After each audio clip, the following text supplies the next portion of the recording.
할렐루야. 화래영교회 성도 여러분, 하나님의 축복이 여러분들과 함께 하기를 소원합니다. 두 번째로 이처럼 화면으로 우리 성도님들을 뵙게 됩니다. 아마 다음 주까지는 이렇게 화면으로 우리 성도님들을 만나야 될 것 같습니다. 오늘 말씀은 사사기 14장 5절에서 9절 말씀입니다. 삼손이 그의 부모와 함께 딥나에 내려가 딥나의 포도원에 이른즉 젊은 사자가 그를 보고 소리 지르는지라. 여호와의 영이 삼손에게 강하게 임하니 그가 손에 아무것도 없어 그 사자를 염소 새끼를 찢는 것 같이 찢었으나 그는 자기가 행한 일을 부모에게 알리지 아니하였더라. 그가 내려가서 그 여자와 말하니 그 여자가 삼손의 눈에 들었더라. 얼마 후에 삼손이 그 여자를 맞이하려고 다시 가다가 돌이켜 그 사자의 죽음을 본즉 사자의 몸에 벌떼와 꿀이 있는지라. 손으로 그 꿀을 떠서 걸어가며 먹고 그의 부모에게 이르러 그에게 그것을 드려서 먹게 하였으나 그 꿀을 사자의 몸에서 떠왔다고는 알리지 아니하였더라. 아멘. 사사기 13장에서 16장까지는 삼손에 관련된 말씀입니다. 13장은 삼손의 출생에 대한 말씀이고 14장부터 본격적으로 삼손의 행적이 시작됩니다. 그런데 오늘 말씀에 보면 삼손이 딥나로 내려가서 딥나 여인에게 반해 부모의 만류에도 불구하고 그 딥나 여인과 결혼하려고 합니다. 그런데 딥나로 내려가는 과정 속에서 삼손이 젊은 사자를 만나 찢어 죽이게 됩니다. 그 후에 삼손이 다시 그곳에 갔을 때 벌들이 그 시체에 꿀을 모아왔습니다. 삼손이 그 꿀을 떠서 먹고 그 부모에게도 그 꿀을 떠다가 먹게 했습니다. 그런데 이런 삼손의 행동에는 크게 두 가지 문제가 있습니다. 첫째는 하나님의 선민이었던 삼손이 이방 여인과 결혼하려 한 것입니다. 이는 하나님의 말씀을 거역한 것으로 하나님께서는 이방 여인과의 결혼을 금지하셨습니다. 그런데 삼손은 이런 하나님의 말씀을 거역하고 육체의 소욕과 안목의 정욕에 따라 이방 여인과 결혼하려 했던 것입니다. 두 번째는 삼손은 나시린입니다. 나시린은 규례가 있습니다. 나시린은 시체를 만져서는 안 됩니다. 그런데 삼손은 그 시체에 있는 꿀을 떠다 먹고 자신의 부모에게 가져다 먹게 했습니다. 나시린들은 절대로 시체를 가까이 해서는 안 됩니다. 심지어 그 부모나 형제가 죽었다 할지라도 그 시체를 가까이 함으로 자신을 더럽혀서는 안 되었습니다. 그만큼 나시린의 규례는 엄격하고 중요했던 것입니다. 그런데 삼손은 마치 에서가 장자의 명분을 경홀히 여겼던 것처럼 나시린의 규례를 경홀히 여기고 하나님의 말씀을 경홀히 여겼던 것입니다. 또 이 삼손은 자신이 범한 이런 나시린의 규례를 범한 것이나 하나님의 백성으로서 해서는 안 되는 이방 여인과의 결혼이 잘못된 것을 알았던 것 같습니다. 그래서 6절에 보면 그는 자기가 행한 일을 부모에게 알리지 아니했다 했습니다. 또 9절에도 보면 그 꿀을 사자의 몸에서 떠왔다고 알리지 아니했더라 했습니다. 아마 삼손도 자신의 행동이 잘못되었다는 것을 깨달았을 것입니다. 자신의 행동이 잘못되었기 때문에 그 부모에게 당당하게 그 꿀의 근원이 어디인지를 밝히지 못했던 것입니다. 미국 윌로우 클리닉 교회 빌 하이벨스 목사님이 이런 말씀을 하신 적이 있습니다. 사람들이 바라보는 강단에 서서 설교하는 내 모습은 진짜 내 모습이 아니다. 사람들은 모르는 내 진짜 모습은 나와 함께 생활을 하는 가족들만이 알 수 있다. 그런데 사실 그것도 내 진짜 모습이라고 할 수 없다. 내 진짜 모습은 아무도 없는 곳에서 나 혼자 있을 때 나의 진짜 모습이 드러나게 된다. 여러분, 사실 그렇지 않습니까? 사람들 앞에서는 우리는 우리의 모습을 꾸미게 됩니다. 그러나 정말 아무도 없을 때 우리의 진짜 모습들이 드러나게 됩니다. 이처럼 사람에게는 누구에도 들키지 않고 싶은, 드러내고 싶지 않은 자신만의 비밀스러운 모습이 있다라는 것입니다. 그리고 이런 모습들은 대부분 죄악된 모습일 때가 많습니다. 그래서 그것을 들킬까봐 노심초사하기도 하고 또 들키지 않는 것에 안도하는 사람들도 있습니다. 그런데 그것을 들키지 않고 드러나지 않는 것이 꼭 안도할 일은 아니라는 것입니다. 삼손은 나시린으로서 해서는 안 되는 시체를 만지는 죄를 지었지만 그것을 잘 숨김으로 들키지 않았습니다. 자기 부모도 감쪽같이 속였고 잘 넘어갔습니다. 삼손 입장에서는 다행이라고 말할 수 있겠죠. 그러나 다행한 일처럼 보였던 이것이 사실은 삼손에게 화의 근원이 되어버렸습니다. 이후에 성경을 보면 삼손은 점점 더 하나님으로부터 멀어져 갑니다. 점점 더 죄악으로 내려가게 되고 그 인생이 비참하게 됩니다.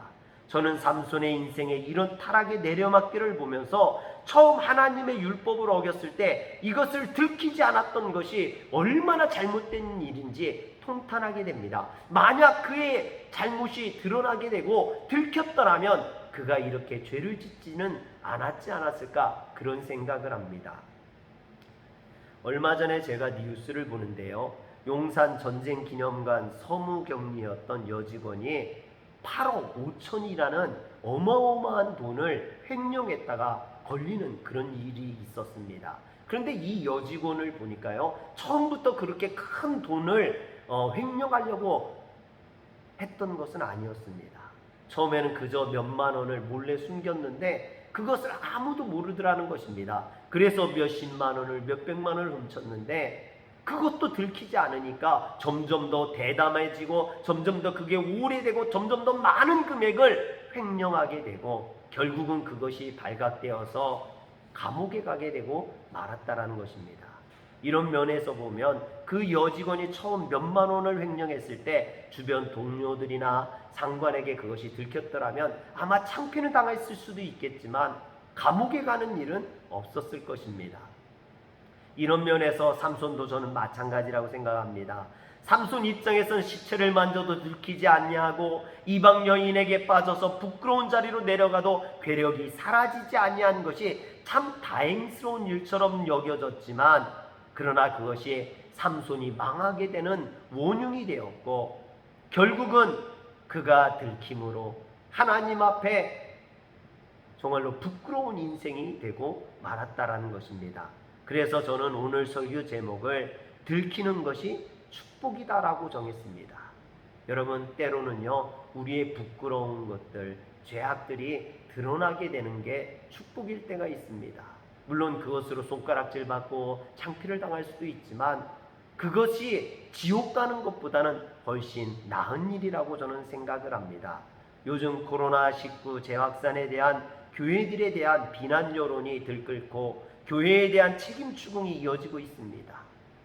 교회가 정부로부터 탄압의 대상이 되어서 행정명령이 내려지고 주일 예배마저도 드릴 수 없는 이런 참혹한 상황에 이르렀습니다.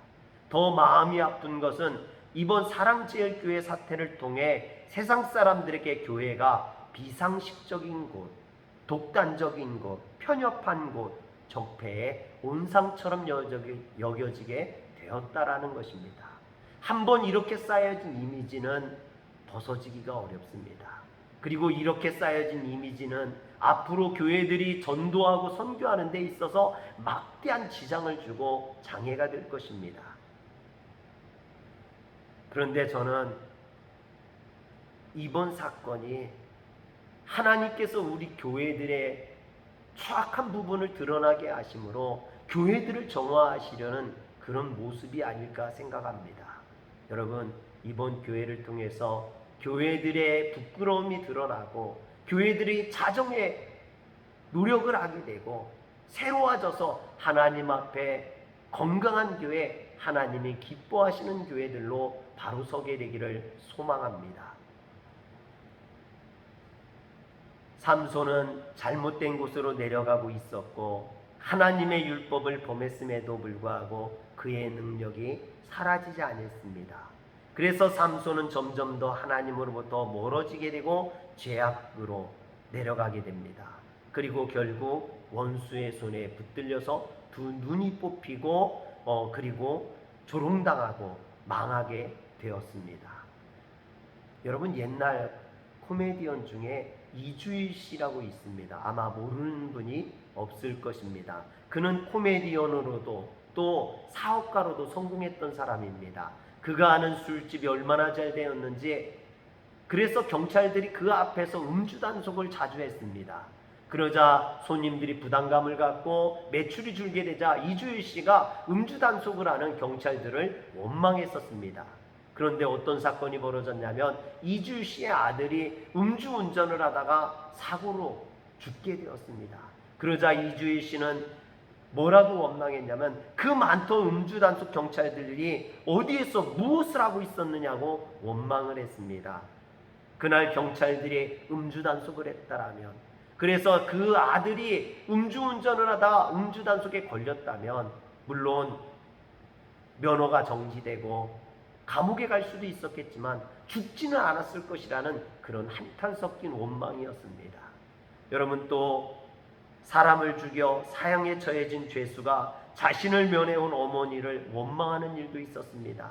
자신이 초등학교 때 친구의 집에 놀러 갔다가 장난감을 훔쳐왔는데 그것을 어머니가 알고도 모른 척했다라는 것입니다. 그래서 자신이 도둑놈이 되고 그리고 가정집에 들어가서 도둑질을 하다 들켜서 그만 그 주인을 죽여서 살인자가 되고 또 사형수가 되게 되었다라는 것입니다. 만약 자신이 처음 친구의 집에 들어가서 도둑질을 했을 때 그것을 부모가 야단을 쳤다면, 또 그 아이를 데리고 가서 친구에게 장난감을 돌려주게 하고 사과시켰더라면 자신은 도둑이 되지 않았을 수도 있었을 것이라는 겁니다. 사랑하는 성도 여러분, 우리가 조그만 거짓말을 했을 때, 조그만 잘못을 했을 때 우리 안에 있는 죄의 씨를 들키지 않고 그냥 지나가는 것이 결코 복이 아닙니다. 그것이 발각되고 그것으로 인해 망신당한다 할지라도 차라리 발각되는 것이 복일 수 있습니다. 들키는 것이, 여러분, 우리의 추악한 부분이 드러나는 것이 복입니다. 여러분, 그러나 더 좋은 것은 죄를 짓지 않는 것입니다. 죄악된 곳에 가지 않는 것입니다. 우리 안에 있는 이 죄악을 하나님 앞에 내려놓고 하나님 앞에 깨끗하게 서는 것입니다. 그래서 우리가 그러기 위해서는 하나님과의 인격적인 관계를 회복해야만 합니다. 저는 왜 삼손이 이런 타락의 길로 갔을까 고민해 봤습니다. 삼손의 문제가 무엇이었을까? 제가 내린 결론은 그가 가진 괴력에 대해서 잘못된 생각을 가지고 있었다라는 것입니다. 삼손의 괴력은 어디에서 시작되었습니까? 대부분 사람들이 그의 머리카락이라고 이야기합니다. 삼손도 그렇게 알고 있었어요. 그래서 자신의 힘이 어디에서 시작되는지 알려달라고 졸라대는 그 드릴라에게 자신의 머리는 삭도를 대지 아니했다라고 이야기합니다. 사사기 16장 17절, 삼손이 진심을 드러내어 그에게 이르되 내 머리 위에는 삭도를 대지 아니하였나니 이는 내가 모태에서부터 하나님의 나시린이 되었음이라. 만일 내 머리가 밀리면 내 힘이 내게서 떠나고 나는 약하여져서 다른 사람과 같으리라 하니라. 아멘. 이처럼 삼손은 괴력의 원천이 자신의 머리카락이 있다라고 생각했습니다. 그리고 실제로 삼손의 머리가 밀리니까 힘도 약해졌습니다. 삼손의 말이 맞는 것처럼 느껴지죠. 19절을 보겠습니다. 사사기 16장 19절, 드릴라가 삼손에게 자기 무릎을 베고 자게 하고 사람을 불러 그의 머리털 7가닥을 밀고 괴롭게 하여 본즉 그의 힘이 없어졌더라. 정말 없어졌어요. 그런데 여러분, 중요한 건 그 다음 구절입니다. 사사기 16장 20절에 보면 아주 중요한 말씀이 나옵니다. 드릴라가 이르되 삼손이여 블레셋 사람이 당신에게 들이닥쳤느니라 하니 삼손이 잠을 깨며 이르기를 내가 전과 같이 나가서 몸을 떨치리라 하였으나 여호와께서 이미 자기를 떠나신 줄을 깨닫지 못하였더라. 여러분 여기 보세요. 삼손의 머리가 밀려서 힘이 나간 게 아닙니다. 여호와의 영이 떠났기 때문에 삼손의 힘이 사라졌다라는 것입니다. 성경은 이처럼 여호와의 영이 삼손을 떠났으므로 그의 힘이 사라졌음을 이야기합니다. 사실 사사기를 읽어보면요, 여러 군데에서 계속해서 반복적으로 삼손의 힘이 원천이 어디인지 무엇인지를 밝히고 있습니다. 여러분 오늘 우리가 본 본문 사사기 14장 5절과 6절을 보겠습니다. 삼손이 그의 부모와 함께 딥나에 내려가 딥나의 포도원에 이른즉 젊은 사자가 그를 보고 소리지는지라 여호와의 영이 삼손에게 강하게 임하시니 그가 손에 아무것도 없이 그 사자를 염소 새끼 찢는 것 같이 찢었으나 그는 자기가 행한 일을 부모에게 알리지 아니하였더라. 여기서 보면 삼손이 젊은 사자를 찢어 죽이는 그 괴력이 어디에서 왔는지를 밝히고 있습니다. 바로 여호와의 영이 삼손에게 임하심에. 여러분 사사기 14장 19절도 한번 보시길 바랍니다.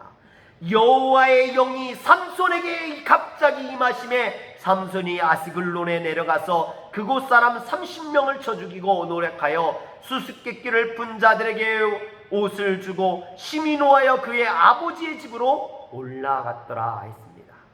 여러분 여기에서도 나오죠. 여호와의 영이 삼손에게 임하심에 삼손이 능력을 발휘하게 됩니다.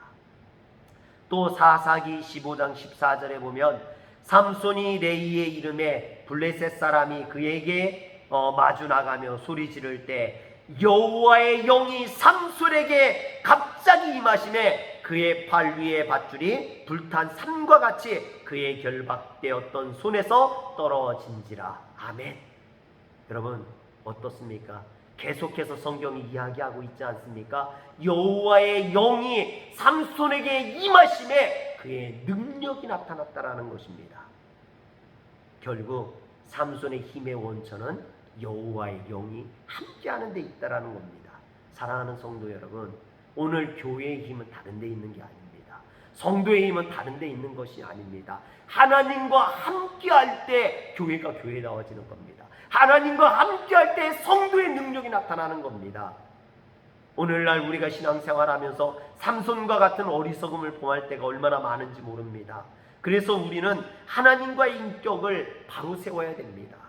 하나님과 관계가 회복되면 비록 세상에서 작은 자로 치부당하고 초라한 자처럼 보일지 모르겠지만 하나님 앞에서는 큰 자로 대접받을 수 있습니다. 하나님과의 관계가 회복되지 아니하면 삼손처럼 괴력을 발휘한다 할지라도 큰 교회라고 자부한다 할지라도 여러분 그 끝이 비참하게 됩니다. 하나님 앞에서 초라한 인생이 되어버리고 맙니다. 그러므로 눈에 보이는 머리카락을 지키려고 애쓰지 말고 내 안에 임하신 하나님의 인격적인 관계를 회복하려고 애써야 됩니다. 오늘 교회들이 겉에 보여지는 그 큰 능력을 자랑하려고 그것을 지키려고 애쓸 것이 아니라 여러분 지금 하나님과의 관계를 회복해야 될 줄 믿으시길 바랍니다. 삼손이 어떻게 하면 머리카락을 잘리지 아니할까? 어떻게 하면 내 힘을 지킬까? 전전긍긍했던 것처럼 오늘 우리도 내 지위, 내 체면, 내 자리를 지키려고 전전긍긍하고 있다면 여러분 그건 미련한 행동입니다. 오늘날 교회가 정말 이 코로나 확산 속에서 백성들은 국민들은 삶이 무너지고 어떻게 살아질지 망각하는 이때에 교회가 자신의 자신의 위상만을 생각한다면 여러분 그것은 잘못된 것입니다. 사랑하는 성도 여러분, 지금은 어떻게 하면 교회를 통한 확산을 막고 어떻게 하면 코로나 재확산을 빨리 끝낼까 고민해야 될 때입니다. 그래서 교회도 코로나 확산 방지를 위해 사회적인 거리두기를 적극적으로 동참해야만 합니다. 물론 이때 잊지 말아야 될 것은 하나님을 향한 우리의 신앙입니다. 우리의 믿음입니다. 하나님과의 바른 관계입니다. 대면 예배가 금지되고 우리가 함께 모여서 예배를 드리지 못한다 할지라도 여러분, 신앙을 소홀히 해서는 안 됩니다. 믿음이 무너져서는 안 됩니다. 하나님과의 관계를 회복하기 위해서 노력해야 됩니다. 함께 모이지 못한다면 여러분, 개인적으로 와서 하나님을 만나야 됩니다. 하나님을 찾아야 됩니다. 여러분, 교회의 발걸음이 끊어져서는 안 됩니다. 하나님과의 관계가 끊어져서는 안 됩니다. 기도해야 돼요. 하나님을 불러야 됩니다. 어떻게든 예배 드려야 됩니다. 여러분, 대면 예배가 안 된다면 다른 방법으로, 함께 모이지 못한다면 개인적으로라도 하나님을 찾아야만 합니다. 다윗이 압살롬에게 쫓겨서 예루살렘에서 쫓겨서 도망갈 때 시므이가 돌팔매질을 하면서 개 취급을 했습니다. 그런데 다윗은 왕에서 쫓겨가는 게 슬픈 것이 아니라 시므이 같은 자에게 돌팔매질 당하고 개 취급당하는 게 슬픈 것이 아니라 하나님의 전에서 떠나가는 것을 슬퍼하면서 그것을 회복하기를 원했습니다. 그래서 시편 63편 1절에 보면 하나님이여 주는 나의 하나님이시라 내가 간절히 주를 찾되 물이 없어 마르고 황폐한 땅에서 내 영혼이 주를 갈망하며 내 육체가 주를 앙모하나이다 했습니다. 다윗의 고백처럼 하나님을 갈망하는 마음, 내 영혼이 주를 갈망하며 내 육체가 주를 앙모하나이다. 여러분, 주를 갈망하시길 바랍니다. 주를 찾으시길 바랍니다. 주님과의 관계를 우리 바로 세워야 될 줄 믿습니다. 이 죄악된 시대에 사람들에게 드러나지 않는 우리의 죄악을 감추었다고 안도할 것이 아니라 여러분, 이제는 드러내야 됩니다. 부끄러움을 드러내야 됩니다. 하나님 앞에 모든 것들을 드러내야 됩니다. 그리고 하나님과의 관계를 바로 세우고 하나님 앞에 건강한 교회, 하나님이 기뻐하시는 교회로 다시 서야만 합니다. 여러분, 그러기 위해선 우리의 신앙을 바로 세우십시오. 여러분들의 신앙을 바로 세우십시오. 하나님과의 관계를 바로 세우시길 주의 이름으로 축원합니다. 기도하겠습니다. 전능하신 하나님, 삼손이 자신의 힘을 잃을까봐, 머리카락을 잘릴까봐 전전긍긍했던 것처럼 오늘 우리가 세상 사람들에게 멸시를 받을까봐, 부끄러움을 당하지 않을까봐 전전긍긍합니다. 그러나 우리가 정말 걱정해야 될 것은 그것이 아니라 하나님과의 관계, 바로 우리의 신앙이라는 것을 깨닫게 하여 주옵소서. 우리가 하나님 앞에 바로 서게 하여 주옵소서. 하나님과 관계를 바로 세우게 하여 주시옵소서. 하나님 앞에 부끄럽지 않은 신앙인이 되게 하여 주시옵소서. 우리 주 예수 그리스도의 이름으로 기도하옵나이다. 아멘.